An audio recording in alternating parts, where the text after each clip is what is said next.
தர்மபுத்திரர் பீஷ்மருக்கு நமஸ்காரம் என்னட்டு பீஷ்மர்கிட்ட பிரார்த்தனை பண்ணினாராம். எந்த க்ஷேத்திரத்தில் க்ஷணகாலம் வசித்தால் நம்மளுடைய பயமெல்லாம் போகும், எந்த க்ஷேத்திரத்தில் நாம் வசித்தால் ராஜ தர்மத்தை அனுஷ்டிக்க முடியும், எந்த க்ஷேத்திரத்தை தரிசனம் பண்ணினால் சர்வ மங்களம் நமக்கு உண்டாகும் அப்படின்னு தர்மபுத்திரர் பீஷ்மர்கிட்ட கேட்குறத பீஷ்மராகப்பட்டவர் கண்ணை மூடிண்டு ஒரு க்ஷணகாலம் தன்னை மறந்து போயின்னு நின்றுட்டு இருந்தாராம். அப்படியே மறந்து போய் நின்றுண்டு அவெல்லாம் யோகீஸ்வரா தர்மபுத்திரரை கைப்பிடிச்சு கண்ணை மூடிக்க சொல்லி அழைச்சி கொண்டு வந்து ஒரு இடத்துல நிறுத்தினாராம்.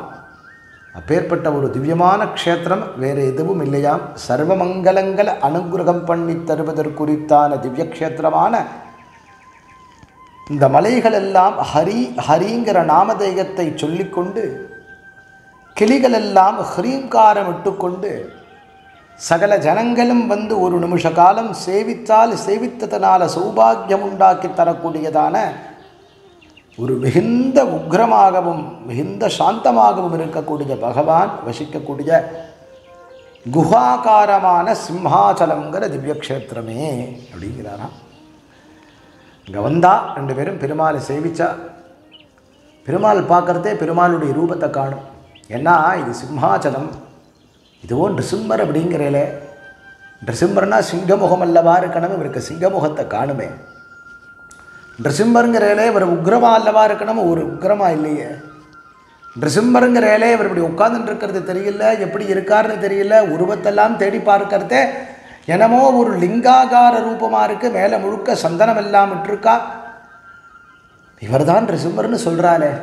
பீஷ்மர் சிரிச்சுட்டே சொன்னாராம், ஹே தர்மா, ஹே துஷ்டா, நல்லா கவனிச்சு பார், வருஷத்தில் ஒரு நாளைக்குத்தான் இந்த சந்தன காப்பை கலையுவாளாம்.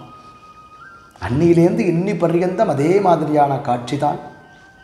பெருமாளுக்கு கந்தாலங்காரத்தோடையே கூட ஹரித்திரத்தை சேர்த்து கந்தாலங்காரத்தோடையே கூட பெருமாள் ஆவிர்பாவமான திவ்யக்ஷேத்திரம்தான் சிம்ஹாச்சலம்.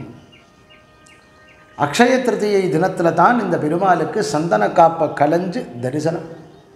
சந்தன காப்பை கலைஞ்சு தரிசனம் கொடுக்கறத வராக லக்ஷ்மி நிருசிம்மராக காட்சி தருவாராம். அழகான திருமுக மண்டலம், தத்தை பற்கள், பறந்து விழுந்திருக்கக்கூடிய திருவிழிகள், அழகான கழுத்தில் திவ்யமான ஹாரங்கள், சதுர்புஜம், வராக ரூபம், சிம்ம முகம், இப்படியான ஒரு காட்சியோடு நமக்கு அனுகிரகம் பண்ணுவதற்குறித்தான மூர்த்தி உள்ளுக்குள்ளே இருக்கார். அதற்கு மேலே அழகாக சந்தன காப்பிட்டு அவற்றோட தான் தரிசனம். இங்கே தர்மபுத்திரர் கேட்குறாரா, ஏன் இதே மாதிரி பெருமாள் இங்கே சேவை சாதிக்கிறார்?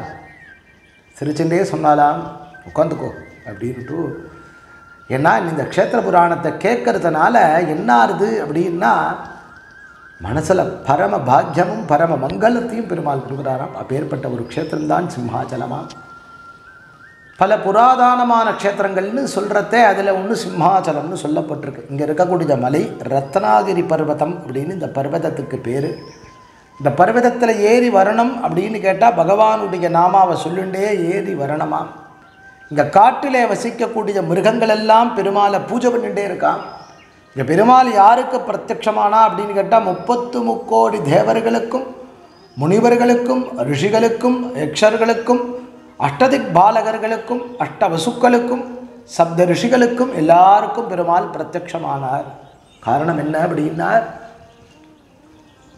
எப்போ பெருமாள் ஹிரண்யனை சம்ஹாரம் பண்ணுறதுக்காக ஒரு தூணை பிளந்து கொண்டு வெளியில் உக்ரமான நிருசிம்மமாக வெளியில் தோன்றினாரோ, அப்படி தோன்றின அந்த ரூபம் எப்படி இருந்தது அப்படின்னு கேட்டாக்கா, மேலே பார்த்தால் இந்த லோகத்தெல்லாம் உடைத்து கொண்டு போச்சு. மேலே போகத்தே புவர்லோக சிவர்லோக டபோலோக தபோலோக மகாலோக பர்யந்தம் இருந்தது. கீழே போனால் அதலலோகம் விதலலோகம் சுதலலோக பாதாளம் ரஜாதல மகாதல தலாதல பர்யந்தம் போய் ஒரு பிரம்மாண்ட ரூபத்தோட அந்த பெருமாளுடைய ரூபத்தை பார்த்து அத்தனை பேரும் பயந்து போய் நின்றுண்டு இந்த லோகமே அழிந்து விடுமோங்கிற அந்த பயத்தோடு நின்றுட்டு இருந்தால், அப்படி நிற்கிறத பார்த்தால் பெருமாளை எல்லாரும் பிரார்த்தனை பண்ணி தெரித்து போய் ஓடினாலான். பிரகலாதன் பிரார்த்தனை பண்ணிடானாம் பெருமாளை, ஹே பெருமாளே, ஹே நிருசிம்ஹா, ஹே வைகுண்டபதே, ஹே பரம கருணாமூர்த்தே, உம்முடைய இந்த ரூபத்தை வாழலாம் தாங்க மாட்டா. இந்த ரூபத்தை வாழுக்கெல்லாம் நீ அனுகிரகம் பண்ணணும். பக்த பிரகலாதன் பார்த்துட்டு பேசாமல் இருக்கானாம். லக்ஷ்மியே பயந்து போய் நின்னாலாம். லக்ஷ்மியை அணைச்சி தன்னுடைய மடியில் வச்சுக்க சொல்லி பிரகலாதன் பிரார்த்தனை பண்ண. லக்ஷ்மியா சகா சமாலிங்கித வாமபாகே லக்ஷ்மீ நிருசிம்மம் சரணம் பிரபத்யேன்னு நாம் பிரார்த்தனை பண்ணக்கூடிய தியான ஸ்லோகத்துக்கு தக்கவாறு தன்னுடைய மடியில் லக்ஷ்மியை அமர்த்தி கொண்டு பிரகலாதனுக்கு அனுகிரகம் பண்ணி பிரகலாத வரதனாக காட்சி கொடுத்த அந்த நிருசிம்மர் தேவால் ரிஷிகளுக்கெல்லாம் ஆகாசத்திலேருந்து ஒரு வாக்கு கொடுக்குறாங்க. நீங்கள்லாம் சிம்ஹாச்சலங்கிற மலையில் போய் தபஸ் பண்ணுங்கோ, அங்கே உங்களுக்கு அனுகிரகம்னு.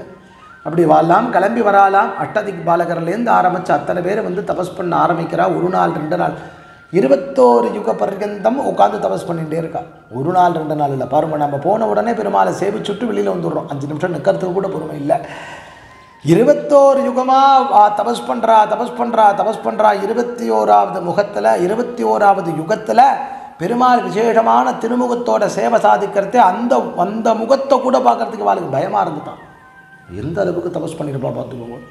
எல்லாரும் பிரார்த்தனை பண்ணுறத சங்கு சக்கர கதையோட திவ்யமான பீதாம்பர வஸ்திரத்தோட கருட பகவானுடைய ஆலிங்கனம் நின்று ஆகாச மார்க்கத்தில் புஷ்பமாரி விழிஞ்சுண்டு பெருமாள் காட்சி கொடுத்தார். இப்படியே இங்கே சாந்தமாக இருக்கணும்னா கீழே பார்த்த மூர்த்தியை சேர்த்தா எல்லாரும் தங்களுடைய கைகளிலே காட்டிலே கிடைக்கக்கூடிய சந்தன விருட்சத்தை தேய்த்து பெருமாளுக்கு காப்பிட்டு அலங்கரித்து அப்பப்போது அங்கேயே சுயம்புவாக எழுந்திருள வேண்டும் என்று பிரார்த்தித்து அத்தனை பேராலும் பிரதிஷ்டித்த அழகான பெருமாள் சிம்ம முகம் கொண்டு காட்சி கொடுத்த காரணத்தாலே சிம்ஹாச்சலம், சிம்மகிரி, சிம்ம பர்வதம்னு பேர்.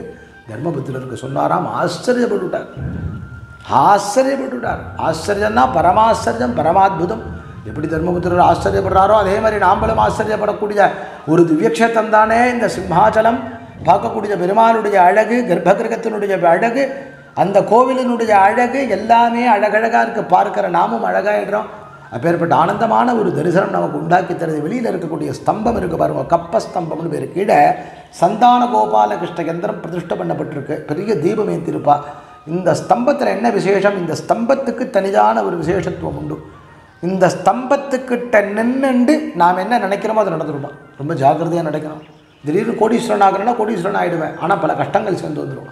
அதனால் நமக்கு என்ன வேணுமோ, நமக்கு எது தேவையோ அதை அனுகிரகம் பண்ணி தரணும். இந்த ஸ்தம்பத்துக்கிட்ட பிரார்த்தனை பண்ணிக்கணும். அதோடு மட்டுமல்ல, இந்த ஸ்தம்பத்துக்கு தனியான ஒரு விசேஷம். சந்தான கோபாலகிருஷ்ண யந்திரமானது இந்த ஸ்தம்பத்துக்கு கீழே பிரதிஷ்டை பண்ணப்பட்டிருக்கு. மலடி கூட நின்று பிரார்த்தனை பண்ணால் புத்திரபாகியம் உண்டு. அப்பேற்பட்ட வசத்தியான ஒரு திவ்யக்ஷேத்திரம். அழகாக தர்மபுத்திரரால் பூஜிக்க பண்ணப்பட்டது, பீஷ்மரால் ஆராதனை பண்ணப்பட்டது. ரொம்ப விசேஷமான ஒரு க்ஷேத்திரம். புரூரவ சக்கரவர்த்தியினால் பூஜை பண்ணப்பட்டதுங்கிற சந்திரகுலத்தில் தோன்றினவாலாம் பூஜை பண்ணியிருக்கா. ஸ்காந்தத்தில் வியாச பகவானால் துதி செய்யப்பட்டது. இப்படிலாம் பெருமை குறித்தான உன்னதமான ஒரு க்ஷேத்திரம், ஆனந்தமான ஒரு தரிசனம். அத்தனை பேருக்கும் அனுகிரகம் உண்டாக்கிய தரப்படுறது. கோவிந்தா கோவிந்தா. எல்லாரும் சொல்லுங்களேன், கோவிந்தா கோவிந்தா.